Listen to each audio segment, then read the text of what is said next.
नमस्कार, बहुत स्वागत है आपका। आपके साथ मैं हूं ज्योत्सना पाटनी। बड़ी खबर आपको बता दें, अमित शाह गांधीनगर कलेक्ट्रेट ऑफिस में लोकसभा चुनाव के लिए नामांकन करने पहुंचे थे और नामांकन उन्होंने कर दिया है। नामांकन में एनडीए का पूरा कुनबा जुटा है। ये तस्वीरें आप देख रहे हैं नामांकन की गांधीनगर कलेक्ट्रेट की, जहां पर पूरा कुनबा जुटा हुआ है। केंद्रीय मंत्री अरुण जेटली के अलावा राजनाथ सिंह वहां पर हैं और जो एनडीए के तमाम बड़े नेता हैं पार्टियों के, वो तक यहां पहुंचे हुए हैं। ये उस वक्त की तस्वीरें जब नामांकन पत्र देते हुए अमित शाह कलेक्ट्रेट ऑफिस में।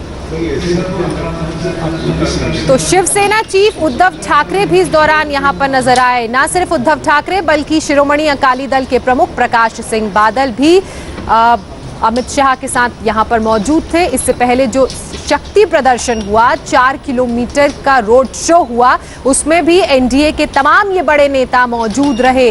आरएलएसपी के रामविलास पासवान भी वहां पर मौजूद थे। इसके अलावा अरुण जेटली, राजनाथ सिंह, नितिन गडकरी भी अमित शाह के नामांकन के दौरान कलेक्ट्रेट में मौजूद थे। और ये उस वक्त की तस्वीरें जब सभी यहां पर मौजूद थे अमित शाह के साथ और अमित शाह अपना नामांकन पत्र फाइल कर रहे थे।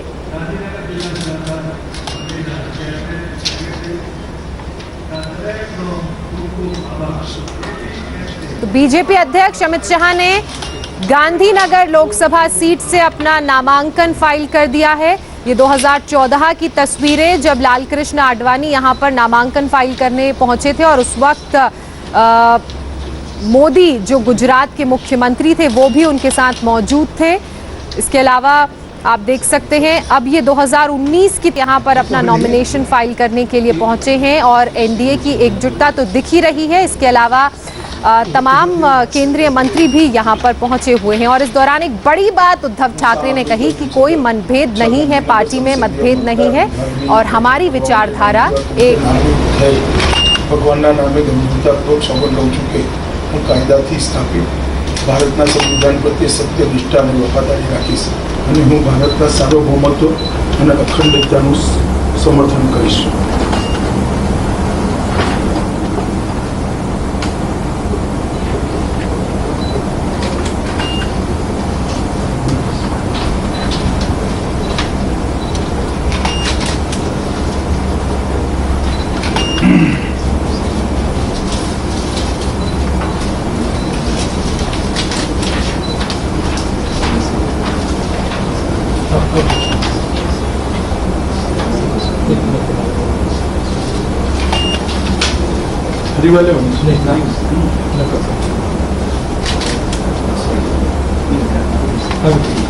तो मोदी के सबसे बड़े योद्धा ने गांधीनगर लोकसभा सीट से अपना नॉमिनेशन फाइल कर दिया है। दो तस्वीरें हम आपको दिखा रहे हैं, एक उस वक्त की जो साल 2014 की है जब लालकृष्ण आडवाणी यहां पर अपना नॉमिनेशन फाइल करने के लिए पहुंचे थे और एक ठीक 5 साल बाद की यानी कि 2019 की जब मोदी का सबसे बड़ा योद्धा यानी कि अमित शाह यहां पर पहुंचे हैं नॉमिनेशन फाइल करने के लिए, हस्ताक्षर करते नजर आ रहे हैं। और ना सिर्फ यहां पर उन्होंने नॉमिनेशन फाइल किया बल्कि एनडीए का शक्ति प्रदर्शन भी इससे पहले देखने को मिला।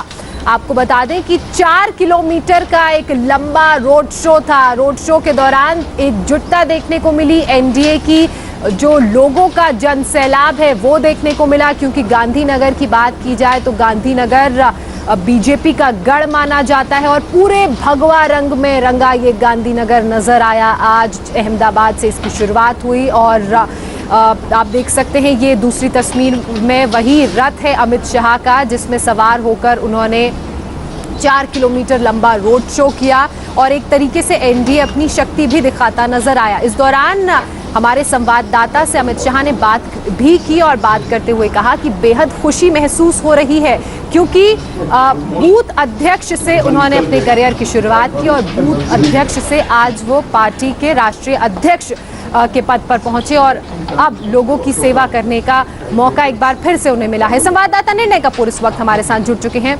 निर्णय, नॉमिनेशन फाइल कर लिया है अमित शाह ने, हम दो तस्वीरें दिखा रहे हैं कैसे 5 साल पहले लालकृष्ण आडवाणी नॉमिनेशन फाइल कर रहे थे, उस दौरान वहां पर प्रधानमंत्री मोदी थे और अब अमित शाह ने जाहिर तौर पर अपना नॉमिनेशन फाइल कर लिया है।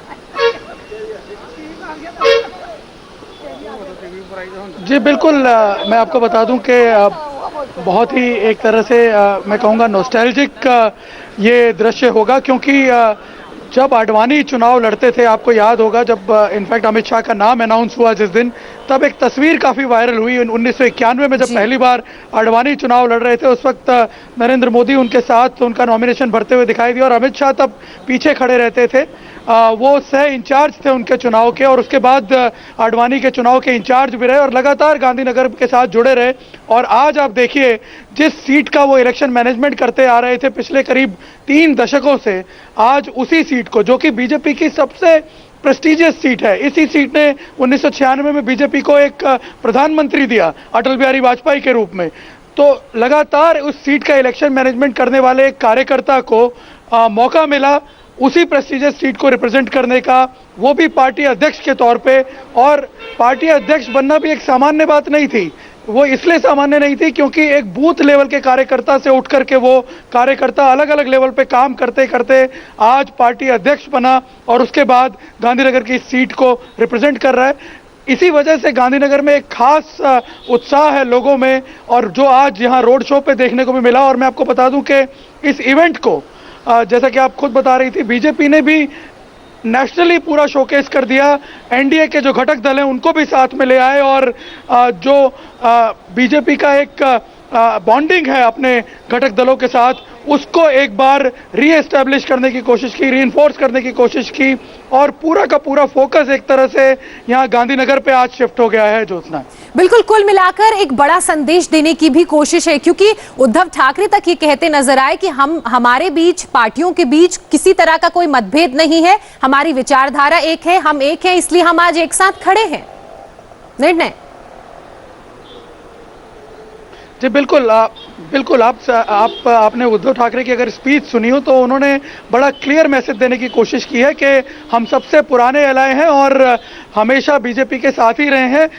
अगर कभी वैचारिक तौर पे कोई मतभेद भी हुए तो उससे बॉन्डिंग कम नहीं हुई है। और अब मैं आपको सबसे बड़ी बात यहाँ पे ये बताना चाहता हूँ, अगर आप अंदर की तस्वीर देखें कलेक्टर ऑफिस के अंदर की, कलेक्टर के चेंबर की, तो अमित शाह जब नॉमिनेशन पेपर सबमिट कर रहे हैं तो वहां पे भी उद्धव ठाकरे उनके साथ मौजूद रहे हैं जी। न सिर्फ रैली में जब रोड शो शुरू हो रहा था उसमें, बल्कि उद्धव ठाकरे ये दोबारा रीइंफोर्स करने के लिए अपनी बॉन्डिंग को, अपने कमिटमेंट को गठबंधन के प्रति रीइंफोर्स करने के लिए एक बार फिर जब फॉर्म सबमिट किया जा रहा है, क्योंकि देखिए मैं आपको बता दूं, वैसे कोई औचित्य नहीं बनता उनका यहाँ शामिल रहने का। अगर वो ना भी रहे तो कोई बड़ी बात नहीं है, क्योंकि वो गुजरात के वोटर नहीं है, गांधीनगर के वोटर नहीं है, ना ही बीजेपी पार्टी के वो सदस्य हैं। लेकिन एनडीए का एक एनडीए के प्रति, अलायंस के प्रति जो उनका कमिटमेंट है, बीजेपी के साथ जो उनकी बॉन्डिंग है, उसको एस्टेब्लिश करने के लिए आज वो यहाँ पे फॉर्म भरते वक्त भी शामिल रहे हैं, यहाँ मौजूद रहे हैं। ये अपने आप में एक बहुत बड़ा संकेत है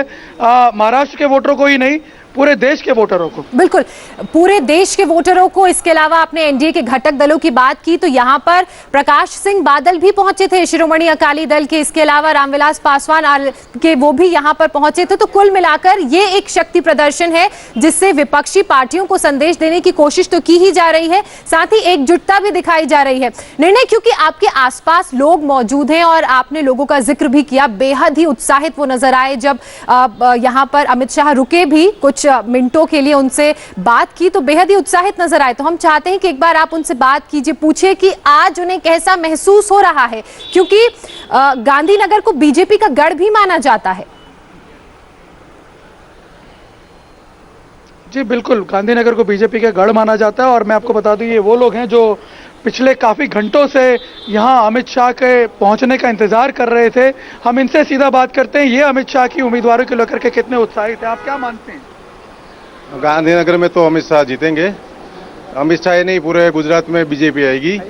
26 सीट में से 3 या 4 ही कांग्रेस आएगी, बाकी सब भाजपा ही आएगी, और 300 प्लस होगा पूरे भारत में।